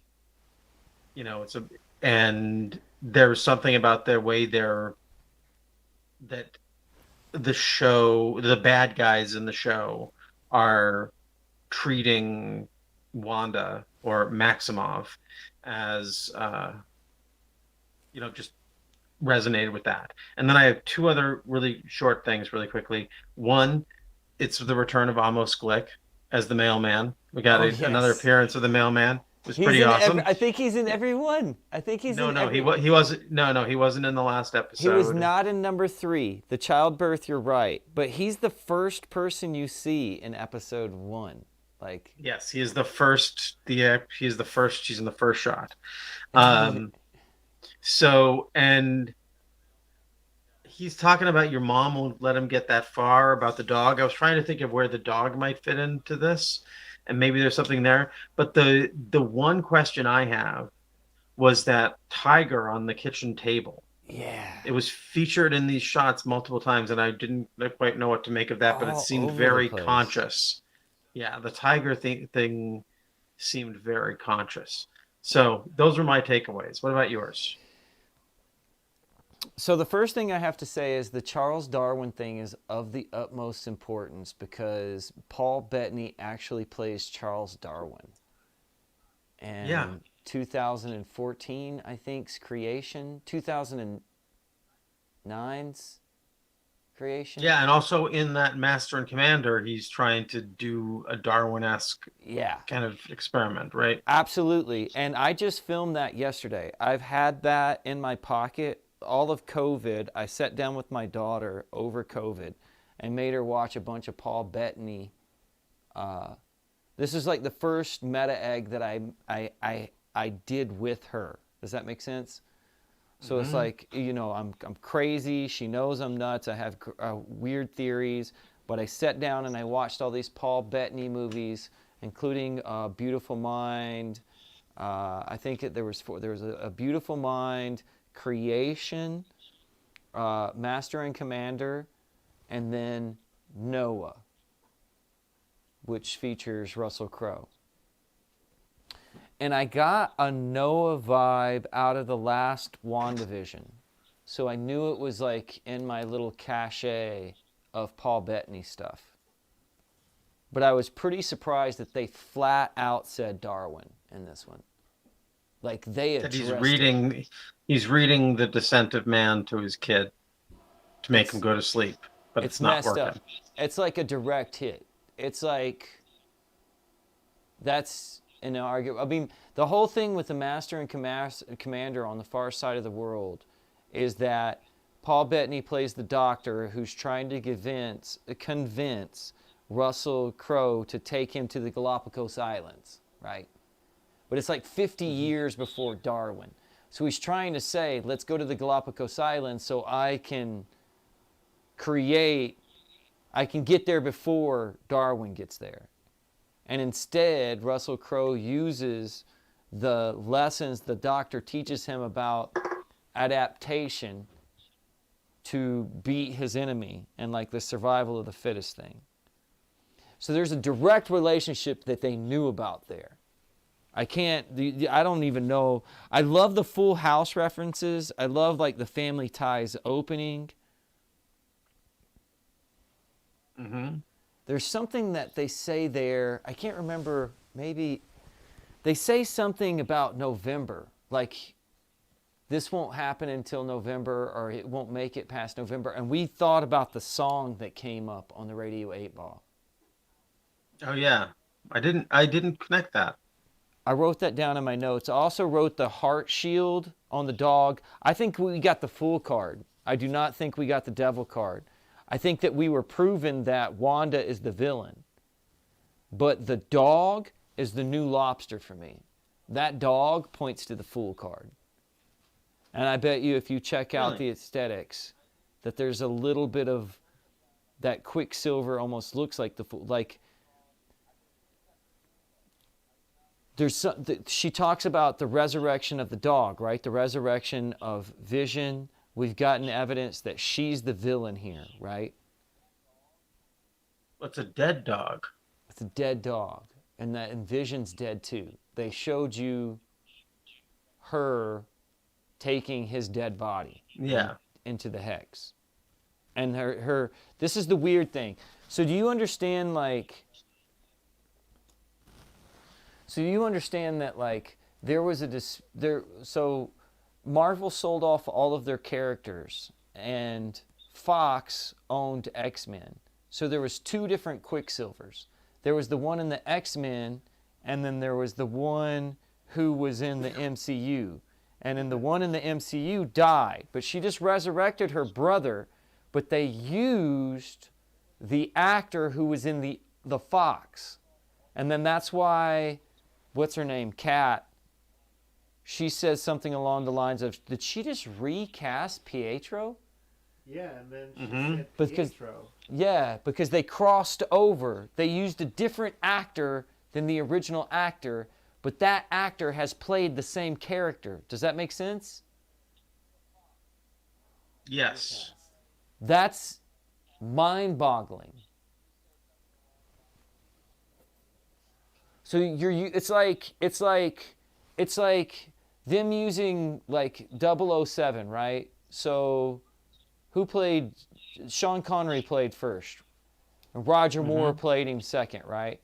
And then all of a sudden in a George Lazenby. Actually, Roger Moore. Actually, yeah. And there was someone before Sean Connery, but it doesn't really count. But as far as those two individuals are concerned, Sean Connery first, Roger Moore second, right? And then George Lazenby really, Roger Moore is definitely third. Yes, I get it. But as far as, oh God damn it, you're such a nerd. I love you because you're a nerd. I can't help it. I mean, gotcha. So I mean, the point is like it's like a different person playing the character and then coming back as that. Like, it's really kind of meta what they've done because they've broken the fourth wall. Like quite literally, as far as casting goes. The other thing is we were talking about W's and M's, and in the last shot, there's these chairs in the background that have this, where it's basically this 1970s representation of like an M and like an M in, yeah, like an M and a W put together for Wanda Maximoff. And also in your meta egg. Yeah, and meta egg. Yeah. Very well said, Will Morgan. But and then the weird menstrual cycle thing where the commercial is wiping up. I wrote that down for some reason because there's this. You know, the way you pronounced it sounded like you said menstrual cycle. Yeah, I did. I probably did.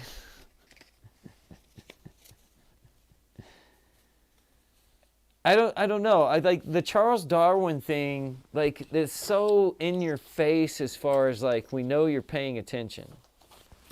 But I think that the full card was dealt to us, and I feel like if I go back and I watch it again, I'm going to come to the same conclusion because of that damn dog. That dog sticks out vibrant. Yeah, but why does the dog stick out more than the twins? Well, is there a like twin? The twin reference, I mean, the only thing I could... The twins would be Mercury, which is the art card. What is the art card? It's on the Crowley deck, right? It's not... Yeah, sorry. That's the one I use, sorry. Yeah, but I don't know what its equivalent. The art card is number... It's right before the devil. It's 14. 14?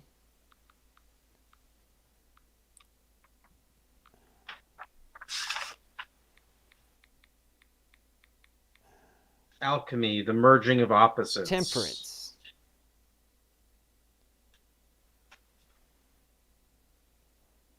Oh boy, that's why I go. That's why I go for the Crowley deck. But that's your tiger. Isn't that... That's your tiger. Oh, yeah. Oh, there you are. They switched decks. They switched decks because they switched roles. Oh! They switched decks! They switched decks! That's your tiger! Oh, and you know what? On the full card, isn't the full card in the Crowley deck, isn't it a tiger? It's like a bobcat. They switched decks. That's meta. Oh shit, they switched decks. Yeah, there is a tiger in the full deck. I mean, the full card. You got a little bit of chat. Huh. I'm the I need to dude get the playing actual- the dude disguised as another dude. Dude. He said, okay, let's see, 25 minutes. They told me let's see, can't go into the town. Agent Jimmy is Hold on not a second. Agent Jimmy. Card trick can't go into the town. Agent Jimmy is not Agent Jimmy. Wow, that's interesting. I think that's fucking on point.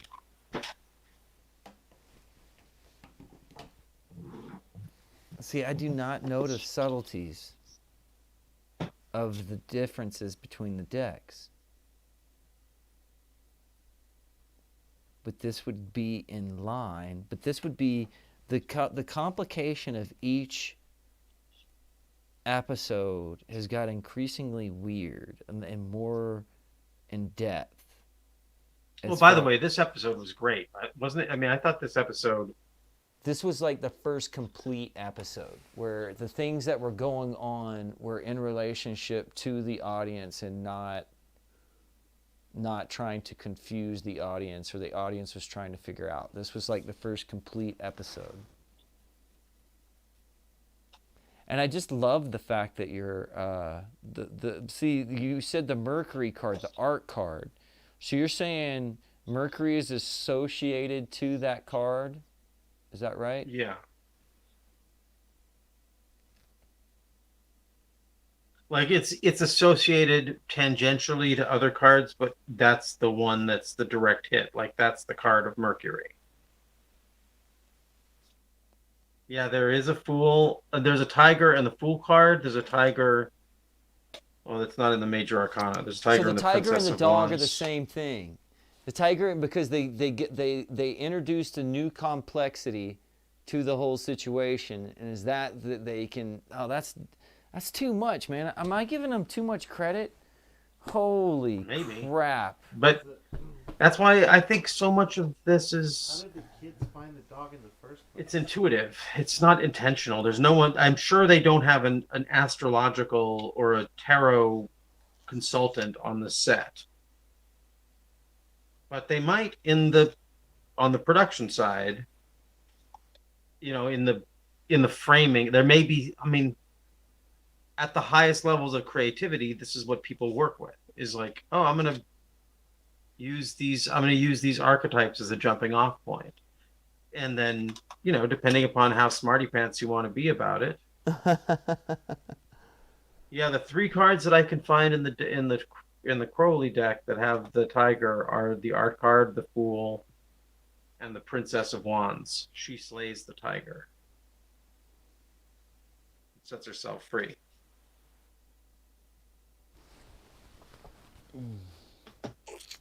Well, I was sticking to the rules that they presented of just major arcana. So I would say stick with the major arcana, but you see, but you use your own tarot deck. Are there tigers in any of the other? No. Because that's And- always and been a I don't thing. think- Like, that tiger was an issue for Aaron here too. He made quite a few comments as far as like, you know, that tiger was just way too up in your face. It was right there on the center of the table, Yeah, it was like in the and center then they of the framed it screen. right. Yeah. Center plate on the table. Yeah, but I mean, it was like they made a point. Well, It and- was a point. And this is the thing about film, right? I mean, this is the great metaphor, is if she's controlling all of this, then it's like a department on a film. Someone made the decision. Like you can say, oh, like this is the whole thing about room 237 is like, oh, well, someone just moved the chairs, whatever. You know, that's one of the things they talk about in room 237. But the thing is, on a set, you don't just move the chairs, especially on a Kubrick set, but even on a normal set. Right. You don't just like randomly move the chairs. It's a lot easier to just keep them in the place if they're moved on a professional set where they could where they can afford to do reshoots. Then they don't. Then that's a mistake, or it's intentional. And just like that, like if you in the world of this show, if Wanda's creating all of it, then she is then there's a reason that everything's in this world. Within the world of the show, what's happening outside of Wanda's world could be random, but what's happening inside Wanda's world is totally controlled. Right. And like they the make set that of a comment. show. They said at the beginning, I think this might have been like subconscious, which is what the moon card stands for. But the complexity has been upped to the point where, like, even, you know, the fourth wall's being broken in like multiple different ways, whether it be Vision realizing that one of the actors is not who he says he was. Like, there's like that. I think that to relay this much information as they had in WandaVision and to make so many different people so curious, and what is basically hasn't even gone over the scope of 40 minutes yet, is kind of impressive, man. Yeah. No, it's, if I weren't paying attention to it the way that I'm paying attention to it through working on this with you, I would just be enjoying it as like, this is just a very smart show. This is way, it's almost like Marvel heard what Martin Scorsese said about superhero films not really being movies, not really being cinema, and we're like, okay, we'll try this. How about this, Marty? I think this is cinema. I think this is cinema. It's. I think that's a fucking fantastic point. Well, I just thought of something else. Like, what's his name? Anthony Weiner? Is that the guy? No, that's the guy who did the dick pics. Who is the guy who wrote Mad Men? Matthew Weiner. Matthew Weiner. Okay, so the Matthew Weiner, isn't their production company? Pig Newton? Are they? Was that who they? What? Hold on. I thought that I have no idea. Production company. Oh, it's like, but it's a tarot card. It's the Sun card. Oh yeah. Isn't it? Like the beginning of every episode of Mad Men is this card right here. The Sun card.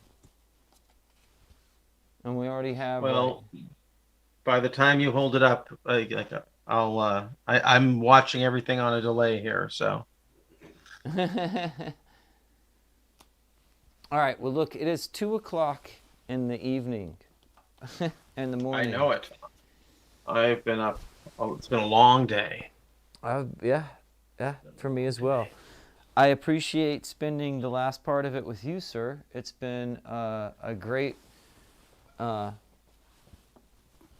pleasure going on this exploration for you. You know, I know you only brought me in to bait the hook for Rodney Asher. So so I just hope I hope I've made this look super fun, like a thing you want to do.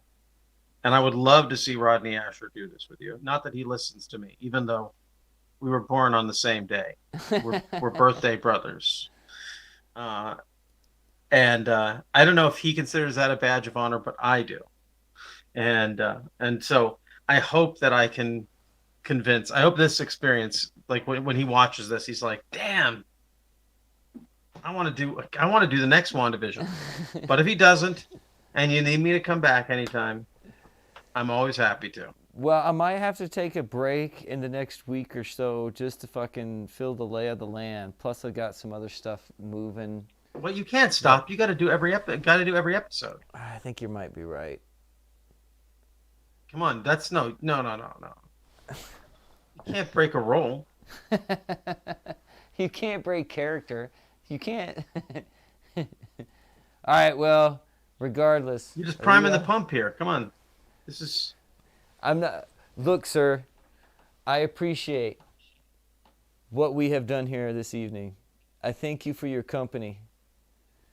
Okay, well, thank you. And I hope your many millions of viewers and listeners will check out the World Is Wrong podcast at it to make good shows. And I hope you'll check out episode 666 of Radio 8Ball, the Radio 8Ball podcast, with our guest Will Morgan, that will be coming out next week, and we'll maybe shed some light and offer some insight into what we've done here. Thank you, sir. And until next we meet. Until next we meet. Abundance. Absolutely. There you go. All right, make sure we stop it on both this time. Stop the stream and stop the stream. We haven't stopped it yet. Hold on. Stop the stream and stop the stream. Thank you guys all for joining us. I don't know if we added any more light to the situation. Perhaps we have only made it more unclear. But until next egg, take care, y'all.